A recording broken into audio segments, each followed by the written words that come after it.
If you were ever wondering what ROI you should be shooting for in your Amazon business and how much profit per item, this video is for you. I'm gonna break everything down for you. I have 2 Post-its here. I'm gonna cover everything. I'm gonna go over my criteria. I'm gonna give you some real life examples. And I'm also gonna show you some stuff that you should be thinking about that has nothing to do with numbers.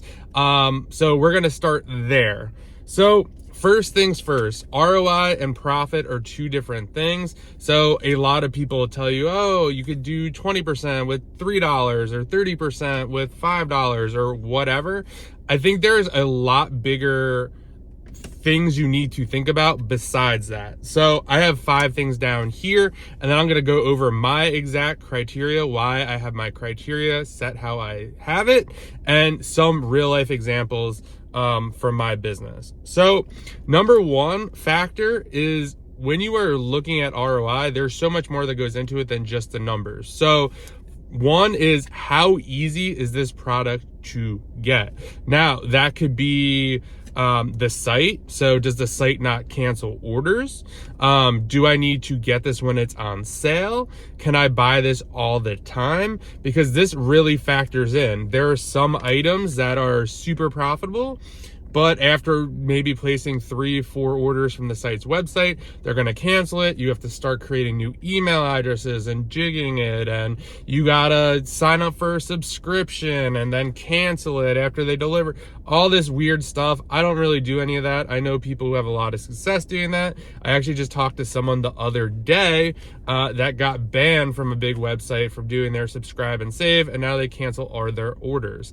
When you kind of abuse stuff like that, they're gonna catch on to you eventually, and it's really not a sustainable, in most cases, strategy. So ease is super, super important because it's also your time that you have to factor into this. How, you know, if you really have to like go and find new email addresses, all this stuff, it's going to take up a lot of time. So you really have to be making a lot more profit on that to make up for the time that it is taking you.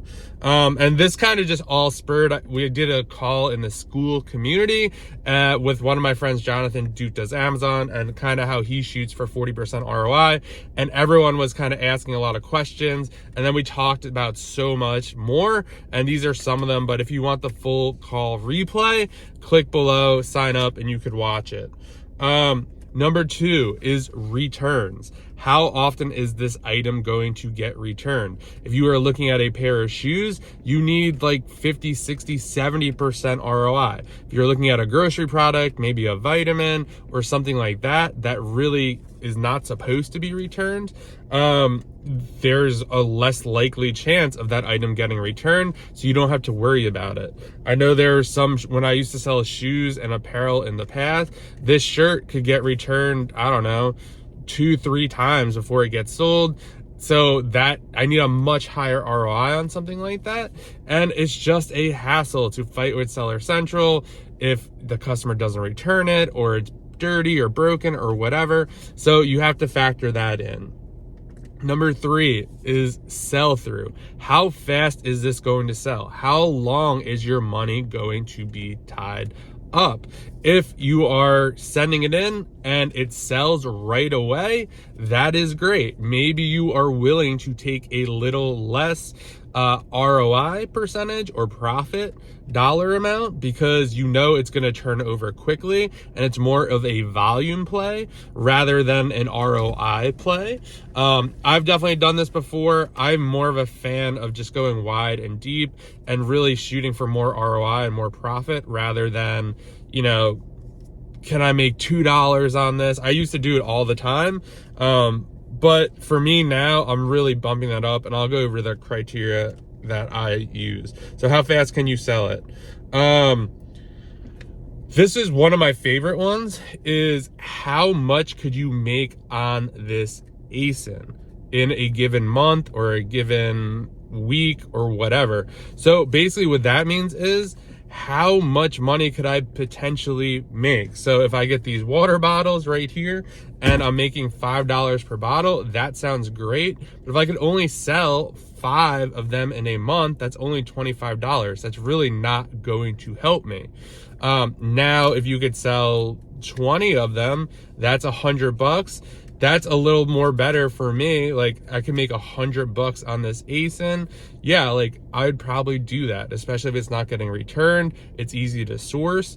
I would do that. $100 for me is kind of the threshold. If I can't make $100 on a product in a month, it's really not worth my time. Just because there's just so much other stuff that could happen. It could get lost, returns, damage, price could tank. It's just not worth the headache, especially going into it. Now, that's not to say that I wouldn't buy 5 items as a test buy or 10 items as a test buy to see how quickly it moves. So the next time around I buy it, I can make $100 on it. So it's not necessarily on the initial buy, but I have to see that future, that I could at least do $100 a month on it. And then number 5 is how much work is this going to be? For me, I used to be like, oh man, like, it's no big deal. I'll just put 2 water bottles in a poly bag and I'm going to make $3 on it. It's only going to take like 2 seconds to put in the poly bag. I don't do that anymore. I don't even prep anymore. I have a prep center. So my ROI has to be much higher because I need to figure in 1, the prep cost, 2, the extra time it's going to take to get the items to an Amazon warehouse. So I either get 1 or 2 shipments a week from my prep center. So if my day is Wednesday and something gets there Thursday, it's literally going to sit at the prep center until next Wednesday. So it's almost an extra week is baked in. So I need to really think about that when I am sourcing. I need the ROI to be higher. So if the price it goes down, I have some protection on the downside of that. So you don't want to be wasting a lot of time. Like, a lot of people this back to school season will be packaging like 12 crowns in a poly bag to make $2. For me, that's just not worth the time. Even at a volume play, like, you have to do that 100 times. It just adds so much time. And that's just not where my business is right now. I'm shooting for more hands-off, prep center stuff like that. There's nothing wrong with that.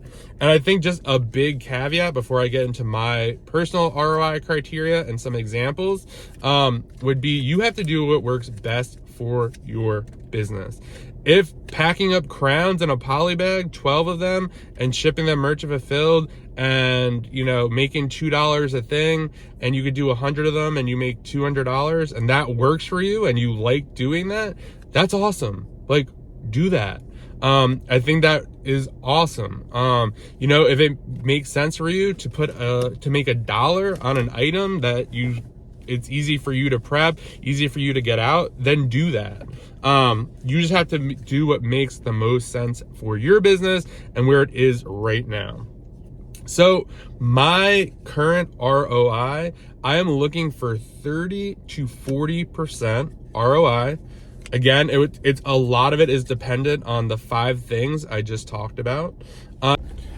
So as your business gets more advanced and you're doing more things, there's just other things that you have to take into consideration for this. So 2 examples I'll give you, which I'm currently doing. So there is an item that I sell maybe 5-ish of it a month, which sounds really, really low, but it makes me $25 every time I sell this item. So that works for me. That's $125. So why does that work for me? Only selling 5 and making $125. 1, I've been on it for a while. 2, a lot of people do not come on it because the keep it chart looks kind of shitty. So it keeps competition away. The site usually has really good cash back. The product is actually pretty expensive. So that keeps other people away, because they don't want to kind of go with that buy cost to make the $20-25 that I will make on that. So that's an example where I'm only selling 5. It's easy to get, making really good ROI on it, meets that $100 threshold per month for me. And I've been selling it for a while and it just works. It doesn't get returned. So that's one example. Another example, this kind of breaks the 30 to 40% I'm looking for, but there is something that I recently came across that every time I sell it, depending on how many sellers are on it or what's going on with the buy box, I'm making about $5 to $10 per unit on it. But I could probably, if I really wanted to, sell about 30 to 50 of them every month. So that makes a lot of sense for me. As a business, the site is easy to order from. There is no cash back. That's a downfall on that. But it's so easy. It just goes, and as soon as it gets to Amazon, they sell really, really quickly. I'm having trouble keeping it in stock. So I need to kind of figure out how many I could probably move and make that decision. But again, it's making maybe $5 to $10 per sale, but it moves extremely quickly. It's probably only about 20% ROI, but with no returns, something that moves quickly.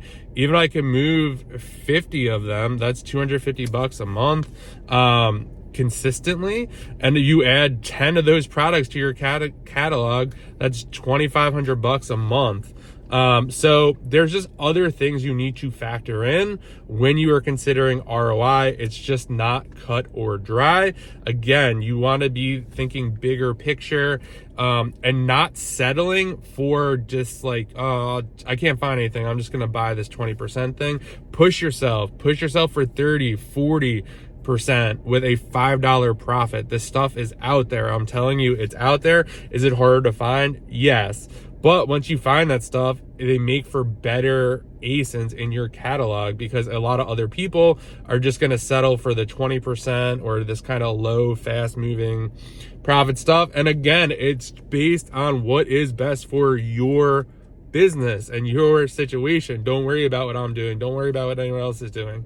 You have to make it make sense for you. That was probably one of the biggest takeaways from the call we did the other day in school. So I hope you guys found that helpful. If you are still watching, please like the video, leave a comment down below what your opinion is on this, or maybe your ROI criteria. I'd love to hear it.